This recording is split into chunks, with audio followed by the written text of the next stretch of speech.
नमस्कार, जय हिंद साथियों। मैं हूं तौकीर और आप देख रहे हैं मेरे YouTube चैनल तौकीर LLB। आज हम बात करने वाले हैं बिहार वार्ड सदस्य के बारे में। बहुत से लोगों का कमेंट्स आ रहा था जो भैया बिहार सरकार के जो 7 निश्चय पार्ट 2 स्कीम्स है उसके बारे में आप पूरी जानकारी शेयर कीजिए। और जो नए वार्ड सदस्य निर्वाचित हुए उसमें उस योजनाओं में उसकी क्या भूमिका है, क्या उसको फंड मिलेगा नहीं मिलेगा, कितना फंड मिलेगा, कितना राशि मिलेगा, कितना बैंक खाता में आएगा, कौन कौन योजना में काम करना होगा।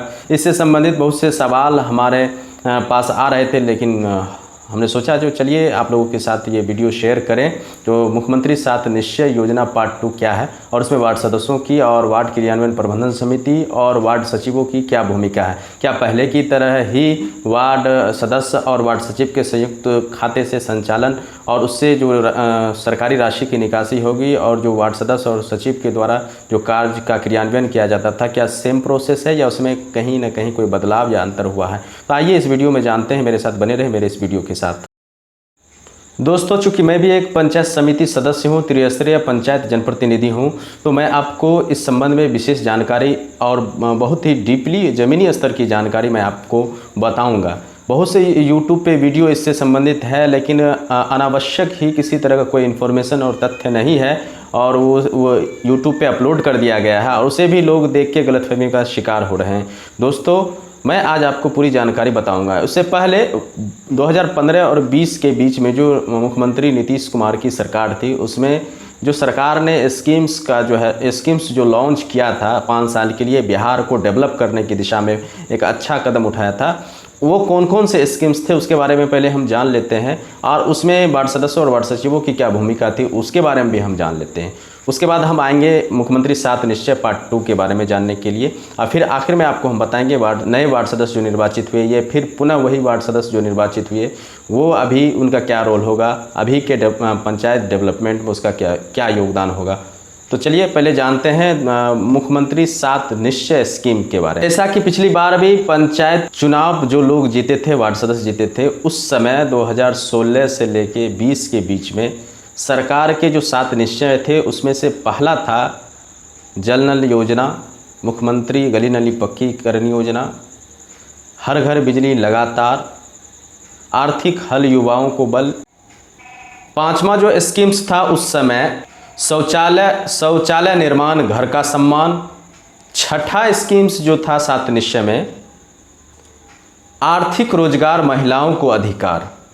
7वां जो स्कीम्स था 7 निश्चय में अवसर बढ़े आगे बढ़े। दोस्तों, हमने देखा ये 7 निश्चय सरकार की जो स्कीम्स थी इसमें से हर सेक्टर को डिवाइड कर दिया गया था।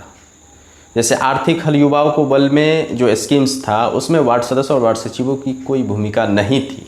विशेष रूप से वो बैंक की भूमिका थी, विभागीय पदाधिकारियों की भूमिका थी और जो उसका प्रोसेस है वो स्टूडेंट क्रेडिट कार्ड वगैरह का फंक्शन था, उसमें वो सारा चीज़ था। महिलाओं के अधिकार के लिए, रोजगार के लिए, स्वरोजगार के लिए भी वार्ड सदस्यों की भूमिका नहीं थी। मुख्य रूप से वार्ड सदस्यों की उस समय गली नली पक्कीकरण योजना और जल नल योजना में भूमिका थी, जिसमें सरकार डायरेक्ट वार्ड और वार्ड सचिव के खाते में, संयुक्त खाते में राशि डालती थी और उससे डेवलप का कार्य किया जाता था। उसमें बहुत से वार्ड सदस्य अपने मेहनत करके काम किए और उससे 2 पैसा कमाए भी और वार्ड सचिवों को भी फ़ायदा हुआ, जिसके लिए हम लोगों ने देखा जो अस्थाई एक आशा और विश्वास के साथ उस समय वार्ड सदस्य जो है चयन हुए थे वार्ड के द्वारा। जो सरकार भविष्य में जो है हम लोगों को परमानेंट कर दे, हो सकता है जो संविदा पे हो या परमानेंट जॉब हमको दे दे। इसी आशा विश्वास के साथ उस समय युवाओं ने अपना जो है भूमिका उस समय योजनाओं की इम्प्लीमेंट में अपना योगदान दिया था। लेकिन ऐसा कुछ सरकार ने नहीं किया, चूँकि सरकार ने साफ ही कह दिया था जो हम इस तरह के किसी आश्वासन का या आप लोगों को आश्वासन या लिखित कोई हमने पेपर नहीं बनाया था। उसके बाद जब नए वार्ड सचिव जो 2021 में नियुक्त किए गए थे वार्ड क्रियान्वयन प्रबंधन समिति के द्वारा, उस समय एक शपथ पत्र भी लिया गया जिसमें साफ इस चीज़ को लिखा गया था कि आप 2 साल के लिए नियुक्त किए जा रहे हैं, वार्ड सभा के द्वारा आपको नियुक्ति दी जा रही है और आप भविष्य में किसी तरह का परमानेंट जॉब का या किसी तरह का दावा आपत्ति आप नहीं करेंगे। सरकार की पिछले जो वार्ड सचिवों के द्वारा क्रियाकलाप किया गया था उससे सबक सीखी सरकार ने और फिर पुनः सरकार ने इस तरह का जो है जस्ट लाइक मान लीजिए एग्रीमेंट करके नए वार्ड सचिव का जो है गठन कर लिया गया। पूरे बिहार में 1,15,000 वार्ड सदस्य हैं और 1,15,000 वार्ड सचिवों की भी नियुक्ति कर दी गई, कमेटी बना दी गई। लेकिन अब सवाल आता है मुख्यमंत्री 7 निश्चय पार्ट 2 के बारे में। अब पार्ट 2 को समझते हैं, जो पार्ट 2 क्या है। मुख्यमंत्री 7 निश्चय पार्ट 2 में सबसे पहला सरकार ने घोषणा किया है स्कीम्स का, युवा शक्ति बिहार की प्रगति। दूसरा, सशक्त महिला, सक्षम महिला।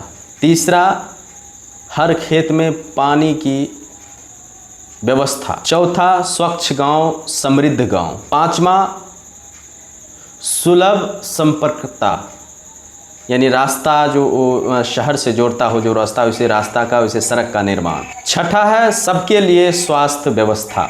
दोस्तों, हमने मुख्यमंत्री 7 निश्चय पार्ट 2 के 7 जो मुख्यमंत्री के जो निश्चय हैं उसके बारे में हमने जाना। लेकिन इसमें आप जैसे ही आप समझने की कोशिश करेंगे, इसमें वार्ड सदस्यों की इस सारे स्कीम्स में कहीं भी कोई भूमिका नहीं दिखाई पड़ रही। स्वच्छ शहर समृद्ध शहर जैसे ही हम देखते हैं तो शहरी क्षेत्र के लिए इसमें डेवलपमेंट का कार्य होगा जिसमें वार्ड की कोई भूमिका नहीं होगी। सशक्त महिला समृद्ध महिला में भी वार्ड का कोई भूमिका नहीं होगा। और जो किसान की खेत की सिंचाई है उसमें भी कृषि विभाग के द्वारा जो है उसमें मदद उसको मिल जाएगा किसानों को, उसमें भी वार्ड की कोई भूमिका नहीं होगी। एक स्कीम्स इसमें घोषणा है जिसमें वार्ड की भूमिका हो सकती है, मे भी पॉसिबल है, लेकिन इसकी भी अभी औपचारिक या रिटन में कोई घोषणा नहीं हुई है या कोई चिट्ठी पत्री अभी तक तो नहीं आई। स्वच्छ गांव समृद्ध गांव। स्वच्छ गांव समृद्ध गांव को हम लोग समझने की कोशिश करते हैं। इसके तहत जो है सरकार ने हर गांव में सोलर स्ट्रीट लाइट लगाने का प्रबंध किया है। इसके तहत हर वार्ड के अंदर 10 लाइट की व्यवस्था सरकार करेगी जिससे एक शहर का वातावरण गांव में भी देखने को मिले। इसके तहत साफ़ सफाई और जो अपशिष्ट पदार्थ हैं, ठोस और तरल पदार्थ, उसके लिए सही रखरखाव की व्यवस्था, डस्टबिन की व्यवस्था, इसमें हो सकता है वार्ड सदस्य की भूमिका ली जाए।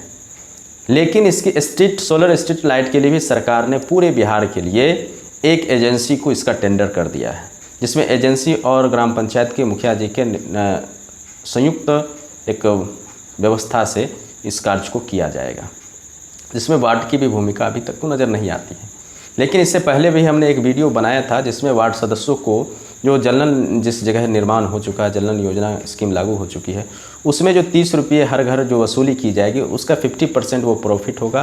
500 रुपये उसकी जो है सैलरी, मासिक भत्ता जो है वो होगा उसका।